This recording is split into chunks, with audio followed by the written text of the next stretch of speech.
Olá, este é o canal Vera História.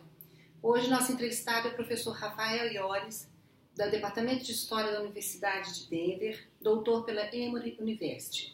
O professor Rafael Iores, seu livro foi resenhado Transforming Brasil, História do Nacional Desenvolvimento no Pós-Guerra, lançado em 2014 pelo professor Tom Rogers, no número 56 da Vera História. Professor, sobre o seu livro, resenhado na Vera História, eu gostaria de fazer algumas perguntas.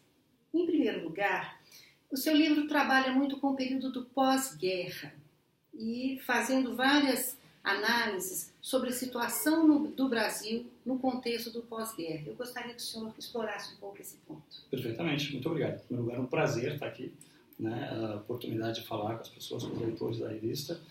Foi um prazer ter o livro desenhado aqui, a revista também. E, claro, a gente sempre gosta de apresentar o trabalho da gente. A ideia do livro partiu, em grande parte, com a inspiração de perceber, nos últimos 10, 15, 20 anos, também como o Brasil tem se tornado mais atuante e mais reconhecido internacionalmente. Então, a ideia foi pensar um pouco na história recente, contemporânea do Brasil, um outro período que teríamos paralelos em relação a isso. Eu acho que esse período de crescimento econômico, de transformação da base socioeconômica do país que existiu, no imediato pós-guerra, especialmente nos anos 50, mas também transformações culturais, transformações artísticas, intelectuais, isso chamou muita atenção com um período de um certo otimismo com os rumos do país, um país que também se achava e se acreditava que estava se tornando mais atuante e se acreditava que deveria ainda ter um papel maior, tanto no aspecto regional latino-americano, hemisférico e talvez até internacional. E, em grande parte, isso era verdade também numa visão que tinha-se do Brasil, seja por parte de atores, claro, fundamentalmente dos Estados Unidos no hemisfério ocidental, mas também de atores até além desse contexto americano. Então, acho que os paralelos são bem interessantes. Pensar nessa situação, havia, de fato, uma tentativa do Brasil de desempenhar um papel maior diplomaticamente, economicamente, um reconhecimento dessas transformações que estavam ocorrendo. Esse otimismo que existia, em grande parte, para as elites sociopolíticas, econômicas no Brasil, havia um certo reconhecimento disso também no exterior. Então, realmente é um período muito rico para pensar nisso, não Brasil potência, mas Brasil emergente, Brasil crescendo, Brasil que vai dar certo, talvez. Seria um paralelo interessante de pensar como é que foi essa experiência do ponto de vista dessas transformações, o que levou a elas e como é que elas foram entendidas, especialmente do ponto de vista de hoje em dia, a gente pensar esse processo. É isso que eu tento fazer no livro. Sim.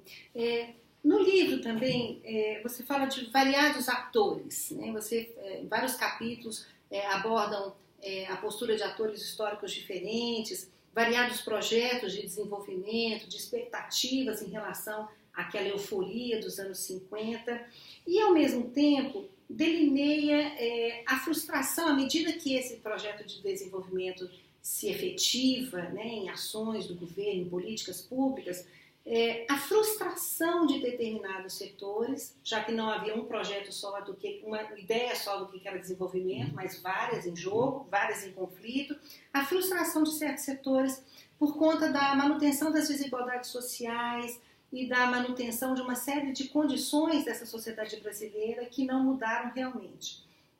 Há uma ascensão de movimentos sociais, como você mostra no livro, e uma conjuntura turbulenta logo no início dos anos 60, com um fim mais turbulento ainda, o golpe de 64. Uma palavra que você usa no livro é desapontamento. Você poderia falar desse desapontamento e dos setores sociais que sentiram esse desapontamento? Claro. Nessa tentativa de entender o que era esse período tão rico, e há uma grande... Acho que há razões para se pensar isso como um período, o otimismo da época era ancorado, de certa maneira, numa realidade de transformações que de fato estavam ocorrendo. Mas eu acho que também há que se pensar nos limites disso e tentar entender. Eu acho que um viés que eu tento explorar no livro de tentar entender como é que se deu esse processo é entender que não havia uma visão só, como você bem disse, de desenvolvimento, e muito pelo contrário, de diferentes propostas de o que significava, o que deveria significar desenvolvimento para o país nesse período.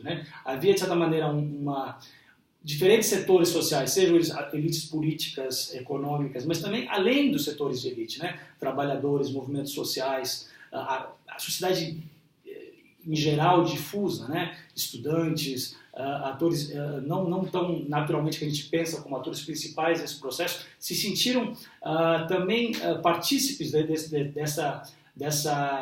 desse diálogo sobre o desenvolvimento nacional que acaba se construindo nesse período e se sentem, de certa maneira, com razão, com legitimidade, convidados a participar e propor as suas próprias visões nesse processo. Eu acho que, em grande medida, disso que leva a uma sensação de não estar sendo ouvido, porque se acreditou que, de fato, se desenvolvimento é para, de fato, ter um sentido substantivo, amplo, né, ou especialmente nos dias de hoje a gente pensa, né, uma coisa mais rica no seu desenvolvimento, e ao se perceber que políticas públicas que se estavam implementando eram muito mais restritas e muito mais limitadas a buscar um crescimento econômico acelerado, em setores específicos escolhidos pelos atores estatais, né, setores industriais, e não só em geral, mas setores industriais ligados a, por exemplo, a expansão automotiva no sudeste brasileiro, nas grandes cidades, né, não o desenvolvimento no sentido amplo, por exemplo, a expansão do desenvolvimento nacional para o campo foi muito extremamente limitada nesse processo. Né? Apesar de que a gente percebe que atores, sim, agrários ou do interior do Brasil, as cidades pequenas,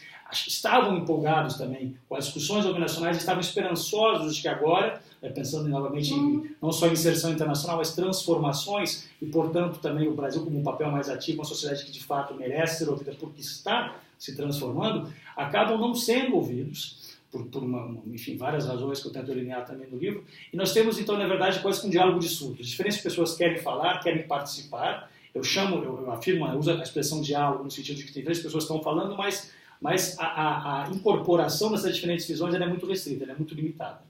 Isso acho que tem a ver com com um certo limite institucional das instituições políticas do período, mas além disso, decisões políticas que foram de fato tomadas. Eu acho que também temos que resgatar o processo não só dos limites institucionais da ciência política, mas da agência, né, que os atores históricos tinham mesmo para desempenhar. Não era possível a gente ter construído, né, um processo de movimento mais amplo que incluísse outras vozes nesse processo. É uma das perguntas que eu faço no livro, né?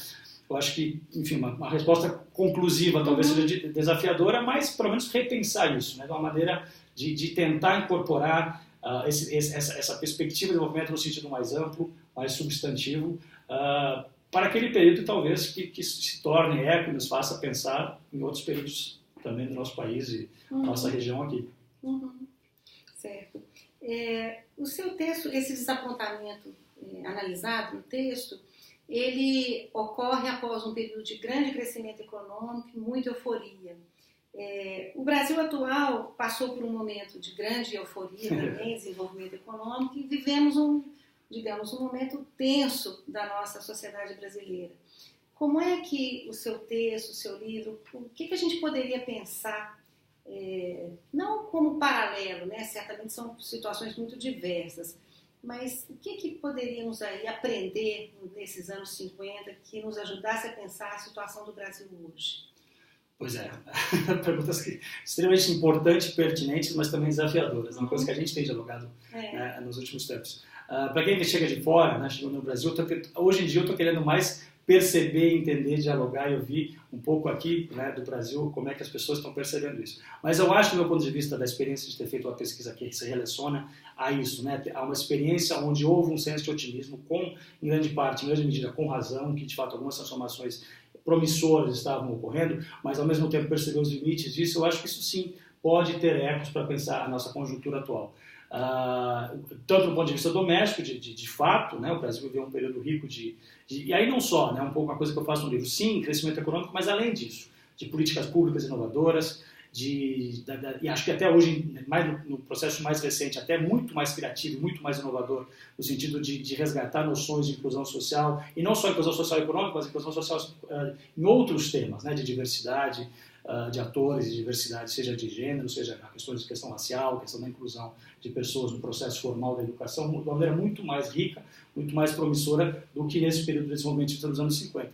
Então, apesar disso, quer dizer, nós temos visto também, mais recentemente, né, limites desse processo, do ponto de vista econômico. Há um ressurgimento aí de ecos da crise econômica internacional e também de insuficiências desse crescimento econômico do ponto de vista doméstico, e essa cacofonia de vozes tentando propor coisas alternativas. Então, talvez isso sirva também como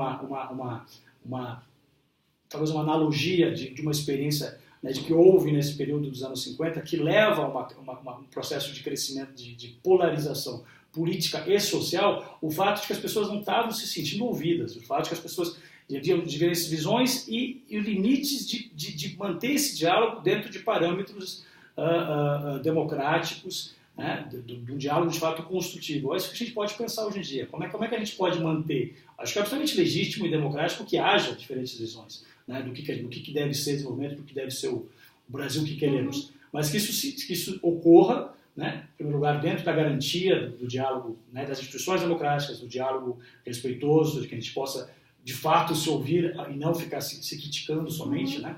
Acho que manifestações, mesmo manifestações de rua também são legítimas, mas têm que ser pautadas, gostaria eu de acreditar, né? Deveriam ser pautadas por isso, por essa noção de que a gente evoluiu bastante, a gente deve isso muito normativo aqui, mas de qualquer maneira, garantir os avanços que foram feitos, especialmente do ponto de vista disso, de construção, né, de instituições, do ambiente, do diálogo, e para que nele ocorra, né, a discussão e a discordância de visões diferentes, que a gente resolva isso e atenda essas diferentes visões também dentro de uma maneira construtiva, e não, né, numa polarização crescente, onde ninguém mais está se ouvindo, levando, não sei se estamos à beira de uma ruptura institucional, acho que não, acredito que não, mas essa é a experiência histórica, isso ocorreu, né?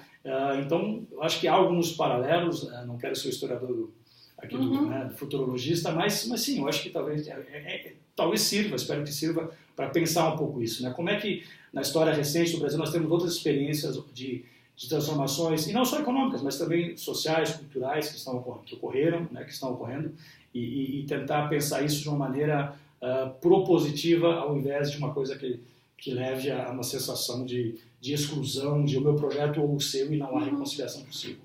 Vamos ver. Vamos torcer. Perfeitamente.